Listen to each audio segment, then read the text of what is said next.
through, they're not going anywhere. Yeah. They'll be back at some point, and you have to try to fight through those things. And so some guys can't turn it over and understand that that's not going anywhere.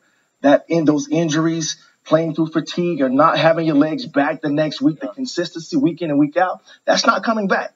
That's going to always be there for you. You have to accept who you are and who you're not. Absolutely. At that moment of your career. Obviously, a once-in-a-generation type talent is Peyton Manning. From the quarterback position alone, how did he affect how guys prepare for games and even going into the future? Well, I'll tell you this. If you're a quarterback today, you're playing a game today, you're playing since Peyton has been in the league, you need to write him a letter and thank him for your salary increasing the way it increased, because he took the game over from a quarterback position.